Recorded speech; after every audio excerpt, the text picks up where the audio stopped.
A gust of wind tussles the leaves in the forest. Charlotte is heading west, as far from the temple as possible. If she gathers some supplies, perhaps she could reach the coast. Her mother once told her about a dream she had of sailing west across the ocean to another world. Perhaps Charlotte could leave this hateful place behind and find a new home. A branch cracks behind her. She turns around, instinctively holding Victor closer to her chest. Is someone following them? She hurries onward, reaching a stony bridge leading to a village on a mossy hill. It is risky to stop the village, but she needs supplies. Charlotte places Victor in the scarf wrapped around her torso. He is too weak to move, too weak to speak. What the Black Cloaks did to him in the temple changed him. To build his strength back, she needs to get some food and medicine. Walking down the village's narrow streets, she reaches the market. Her mother taught her how to get what she needed from a vendor's stall. Distract them and only take what you can carry. Leave before you are noticed. Better to be safe than captured. She spots a vendor selling herbs and ointments. Medicine is a priority. Charlotte pulls her hood over her face and approaches the stall slowly. Then she waits for an opportunity. When the vendor turns to address another customer, she extends her arm and snatches a few vials. Then she spots a pile of fruit at the back of the stall. Risky, but the sweet smell of ripe apples is enchanting. She glances at the vendor, who is arguing over prices. She crouches and slowly sneaks past him. When she reaches for the basket of fruit, she sees what lies under it. Cured cheese. She grabs a large piece and shoves it in her bag with a few apples. Then she crouches under the stall and exits the opposite way she came in, leaving the vendor behind.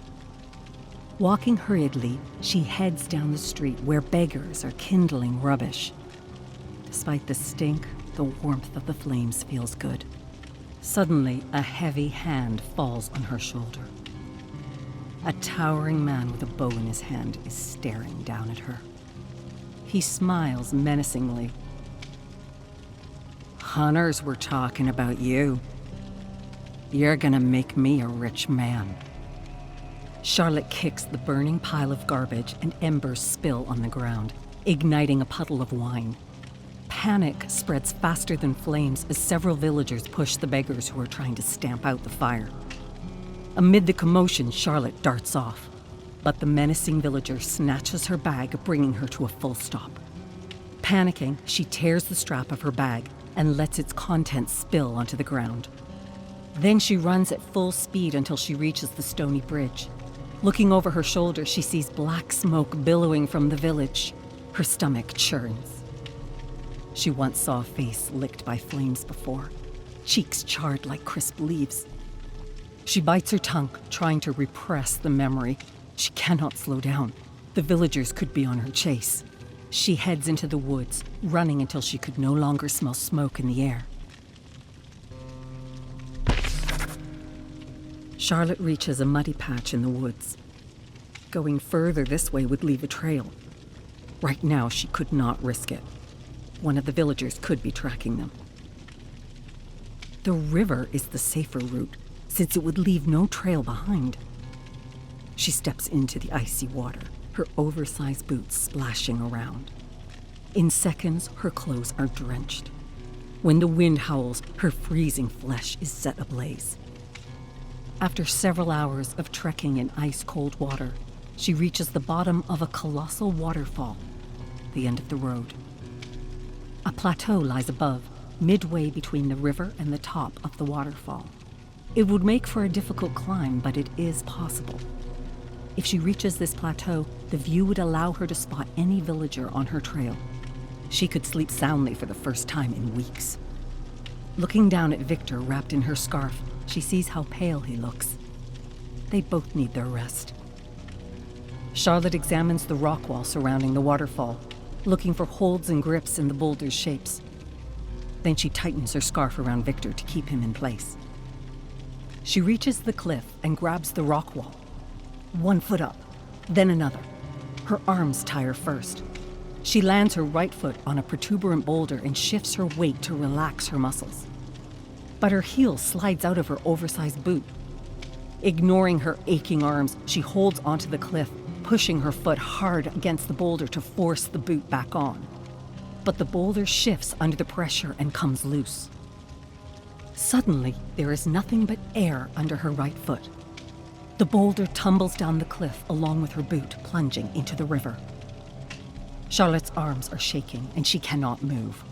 Her fingers are slipping away one by one. Soon she will tumble down just like that boulder and plummet to her death. Her breathing becomes ragged. Is this the end?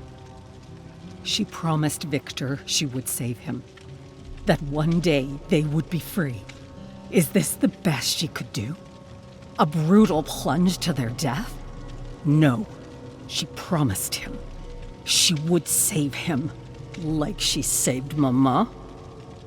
Charlotte closes her prickling eyes. Her last finger is slipping. Charlotte feels something cold against her shoulder. She opens her eyes and sees Victor's hand there. That is their signal. He would tap her shoulder when he needed something. She would hold his hand when she needed his attention. But he is too weak to move. Did he change position when the boulder slipped from under her? Unless he is afraid, like her. Maybe he is begging her to save him. Charlotte inhales deeply, ignoring her burning arms. She looks up and sees another large boulder to her right, a bit higher. If she lunges, she could reach it. But one false move and she would land in the river, her head smashed on rocks. Her heart is beating wildly, but she is no longer paralyzed. Victor needs her, and she would do anything to save him. Digging her nails into the rock wall, Charlotte pulls with all her might and jumps. As she lunges into the air, her heart drops. Then her right foot lands on the higher boulder, which instantly shifts from under her. Terrified, she realizes that she is falling, slowly. Frantically grasping at the wall, she sways her arms, ignoring the sharp rocks tearing and burning her flesh. She closes her eyes as she slides down, but her right arm finds a grip, bringing her fall to a stop. As she holds on, her right foot lands on something solid, and she carefully shifts her weight on it. Her ears are ringing wildly, and her whole body is pressed against the jagged edge of the cliff. She looks over her shoulder at Victor. He is cocooned in her scarf, safely. Gritting her teeth, Charlotte looks up. The edge of the plateau is about a toise high. She can do this. Charlotte finds a grip for her left arm. Then she pulls, 1 foot up, then another. On and on for what seems like an eternity. All the way up until she heaves herself over the edge of the plateau, safe. Charlotte collapses on the plateau. For a moment during the climb, she thought it was over. The fear of death is nothing to be ashamed of, but something else happened. For a second, she felt a fleeting relief when contemplating death. And that worries her more than the witch hunters, more than the black cloaks, because it means that she betrayed Victor. For a moment, she abandoned him. How could she be so cowardly and selfish? Charlotte presses her hand over his cheek. Ice cold. Isn't he already gone? No, she could not accept that. Losing him would be like laying down in a grave and waiting for soil to smother her. He is her, and she is him. They are one. She caresses his pale cheek. I promise you that one day I will take you far away from here, and we will be safe forever. A dark fog coils at her feet as her eyelids become heavy. Then her eyes close.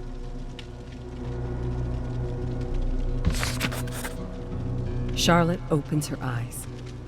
She sits up slowly. She must have fainted. Instead of looking at the view, she looks down at Victor, who seems asleep. Is he? No. Charlotte could see some color on his cheeks. He will get better. Getting back on her feet, she examines her surroundings. A forest of evergreen trees stands ahead, and behind her, she gasps at the view. Tall pines spread west to the shoreline, where dark waves roll against a long bobbing wharf. A harbor of ships heading west. To admire the ocean view, Charlotte sits on a bed of soft branches. The sun is setting, spilling blood into the sky. She loosens her scarf, unveiling Victor's face so he can see the boats. She reaches for his hand and grabs it, ice cold and limp. Charlotte stifles a sob. Everything is fine. Victor is just weakened by their journey. He is still here with her. Tonight they will rest, and he will get better. Below, large ships are sailing toward the misty horizon, heading further west. They remind her of her mother's dream. When the Black Cloaks were doing their worst to her, she held on to her mother's words. Charlotte never honestly believed in her mother's dream of sailing west. It was just a beautiful escape. But now it is time to believe. A new dream for a new life. Charlotte takes off her hat and wraps it around Victor's hands. Do you know what lies beyond the horizon? Mama told me once. She dreamt of that place just before she fell sick. She said that there is another world across the ocean. A place with clean rivers and sweet syrup dripping from the trees. A whole other world for us to be free. Do you see that big ship below? No answer. Maybe Victor is afraid of dreaming aloud. Some dreams are too delicate to be spoken, but not hers. Charlotte brushes off a drop of rain from Victor's pale brow. Everything will be all right, Victor. Just imagine the voyage with me. One day, we will sail far away from here. We would sleep in a bed made of ropes suspended in the air. Each rolling wave would swing our bed from side to side, lulling us to sleep. After a few weeks, we'd reach land. Then we would find a little house by a creek. In the morning, we would work in a field of golden crops. Each day, we'd drink the sun and eat the moon, and no storm would hit us. No men would burn us. No monsters would hurt us. We would live together, free. Our lives would be so normal, you would miss our adventures. Maybe one day you'll even miss this view. I promise you, one day we will be free. We'll find a place where we belong. All three of us. Her voice breaks. No, they could never be all three again. Their mother is gone. Charlotte looks down at Victor. He is so weak that she could barely see his chest rise. No, he is just sick. He needs to rest. She cannot pay her doubts any attention. If she does, she would be the next one to die.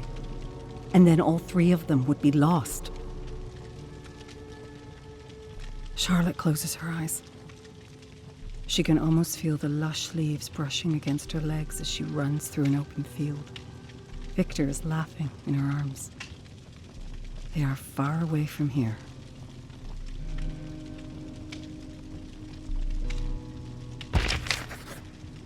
Cold winds howl against the cliff like hungry beasts. A songbird wakes Charlotte. She opens her eyes, feeling every inch of her body protesting in pain. Her throat feels coated in sand. Her temples throb. She feels sick. She looks down at Victor, who got paler overnight. Her fingers curl into a fist. How is she supposed to take care of her brother when her own mother failed? Charlotte feels so lost without her. Looking up, she spots the singing bird, a little sparrow. Images flash through her mind, soft feathers, sharp claws, and a delicate neck in her hands. Blood dripping from her brow as black cloaks beat her, until she wrapped her hands around the sparrow's neck and twisted. They forced her to do monstrous things, but she is no monster. Yet she was treated as one. And why? Because Victor is part of her, and she is part of him. They are one, united by blood and bone. They cry double the tears when hurt. They laugh twice over when glad. And even in their darkest moments, they are never alone. Side by side, forever. Who else could say the same? And yet they pay a heavy price for this gift. They are of one blood and bone. If one perishes, what remains?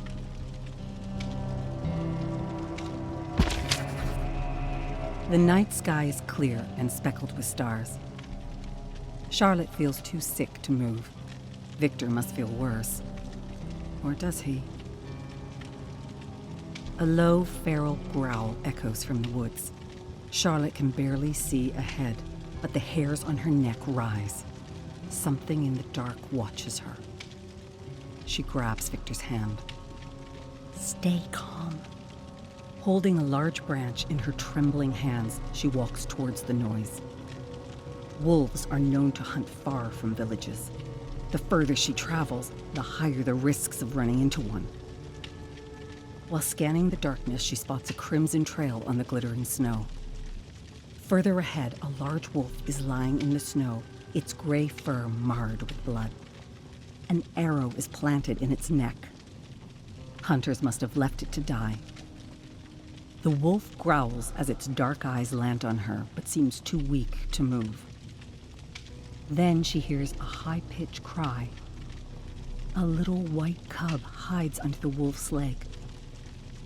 A dying wolf and its wailing baby striving to survive. Charlotte knows what she must do, and she hates herself for it. She leans over and grabs the tiny pup into her hands. The pup snaps at her fingers, but its teeth are too tiny to cause any real pain. Howling, the wolf struggles to get back on its feet, but its legs buckle under its weight and crash into the snow.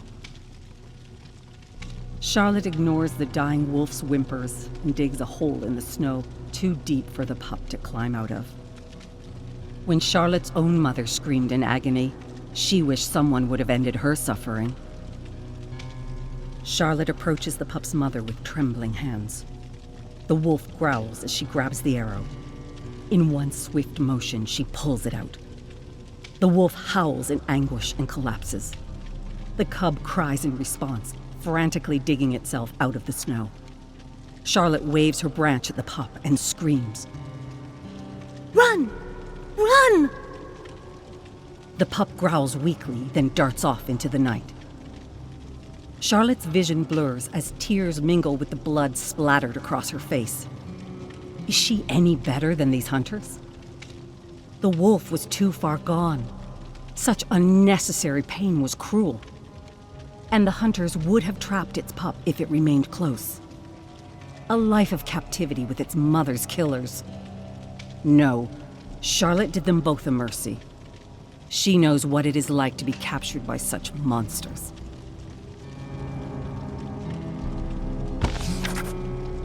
Charlotte's tears would not stop.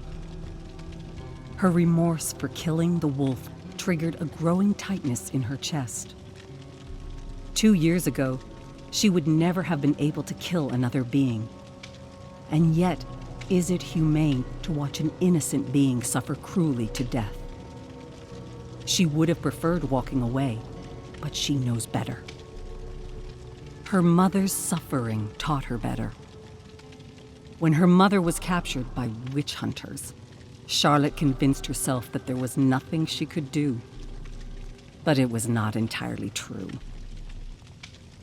The hunters slept in a wooden shed behind the church near the woods. The shed was so old and dry, a spark could have sent it blazing. And yet she did nothing but wait for the trial. Then she had to watch her own mother burn to death. There had been other missed opportunities to prevent the suffering of innocents. Every time her mother's voice held her back. Let no one pull you so low as to hate them. In the end, you will hate yourself most for it. But Maman is gone now. Charlotte watched the flames melt her face as she cried out in agony. Now Victor is all she has left. She looks down at him. His cheeks have a bluish hue. Maybe he has passed the point of no return. Isn't she? No, he will get better. They are one, united by blood and bone. He would never leave her behind. A loud noise wakes Charlotte at dawn. A pile of ashes lies at her feet, the fire long gone. Something cracks behind her. A tall man emerges from the tree line. She remembers him, the villager who tore out her bag at the market. He raises his arm, revealing his bow. Charlotte's heart drops as she sees him draw. Stumbling to her feet, she darts off into the woods. As arrows land beside her, she keeps her eyes fixed on the ground to avoid protuberant roots. Panicking, she rushes her step and her left foot lands on a stump, twisting her ankle awkwardly. She tumbles down to the ground. An arrow lands next to her face, slicing her cheek. Charlotte stifles a scream as she gets back on her feet. Her ankle is throbbing painfully. Then something sharp stabs her leg, and everything slows down. Falling to her knees, she looks down and sees an arrow planted in her calf. A jolt of electricity courses through her. She screams in agony. Panting, she looks down at Victor. His eyes are blank, as if ready for death. She promised him.